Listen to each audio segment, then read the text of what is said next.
My name's Schoonbaert, and I'm an engineer and a doctor, and I'm not a business person.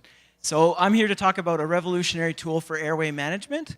So I got this idea when I used to work some rural emerge, where not like the foothills, you're kind of by yourself. If you can't do it, nobody can. So intubation is kind of a high-stakes procedure where you need to place a breathing tube for somebody who can't breathe. That's time critical. And your success often depends on what tool you have to do it. The best tools we currently have are called videolaryngoscopes, and there's many different types of these. The problem with the current design is that there are many very different devices rather than one that can do all of it. So that's kind of where I came in. I wanted to have all the tools so I can maximize the chances of me being successful when somebody needs me to place a breathing tube. So what I developed and patented is on the left. It's a multifunctional videolaryngoscope.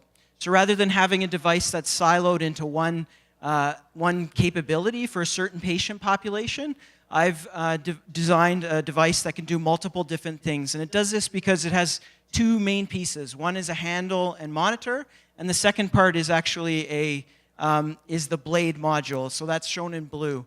The blade can be of any design, any size, from pediatrics to adults, of any kind of configuration. And you can just quickly clip it onto the handle module, and this allows you to have one device that can do multiple different intubation attempts.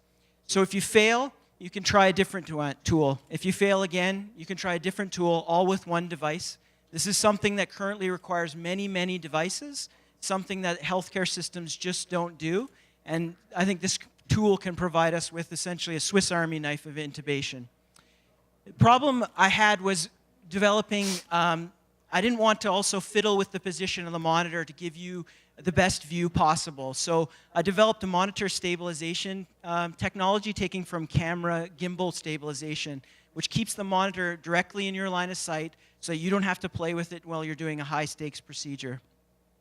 So the advantages of my device, in my opinion, flexibility, both for the user and for the healthcare system. It's flexible from you could choose the blade you want for the place you want. So whether you're putting it in an ambulance, putting it in an ER, putting it in an ICU, an operating room, wherever, you can choose a system that works for that place.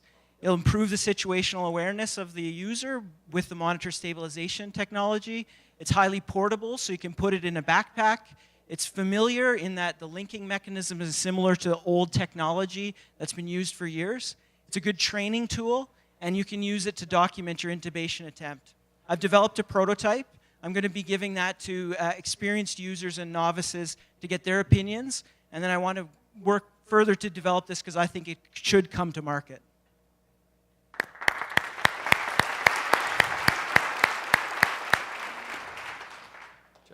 Thank you, an excellent presentation. So let me understand how you will work with the competition that's out on the market on those things. So the current competition in videolaryngoscopes, like I said, they're very good devices, and they've been shown to be very good. The issue is that they're very separate devices. There's probably 10 devices out there. Most people who use these are familiar with one or two because that's what they see in their practice. And the issue I have is that that device might work in a very specific patient population. We're not giving the user the ability to have multiple different devices and then multiple different techniques. Great presentation. I currently work as the Dean of the School of Health at SAIT. Have you given some thought to how this could be used as an education and training tool in a number of specialties, not the least of which would be our paramedics in the province? So I think it would be an excellent education tool because where I trained, I had access to the traditional laryngoscopy and one type of videolaryngoscope. So I learned one videolaryngoscopy technique, whereas mine, since it can do multiple different techniques, you can learn those multiple different techniques, teach that to people in an education setting, and then they have those skills when they get out there. What is your marketing plan outside of the hospital sector? And what have you done to look at that marketing program? So, I mean, I think it's also recognizing your skills and abilities and where your weaknesses are. So I'm really here to get help with taking it from what I think is a good idea. And I've shown this to other people who work in this field, who are experts, who aren't emotionally attached to me, so don't mind hurting my feelings. And they seem very positive on the design. And now I need help with, how do I get this to market? How do I get this in people's hands? Because I firmly believe in it. And those who I've shown, they believe in it too. So that's kind of where I'm at. And that's why I'm here. I need to help develop my prototype further. I need help with developing how do I move into the business world. I'm the guy in the basement with his 3D printers and solder smoke everywhere with, a very supportive family. So that's kind of... Why do you need a clinical trial? Sorry? Why do you need a clinical trial? What are you trying to prove?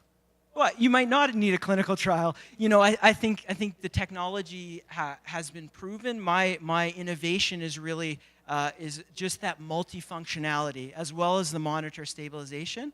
My next step, like I said, is to this is me thinking about it, is to take it to people with experience and say, what would you refine? How does this feel? What materials would you make it out of? All those little things are important in the uptake for the user who's going to use it at the end of the day. And like I said, it's been going well, but I just need some help moving on. Thank you so much.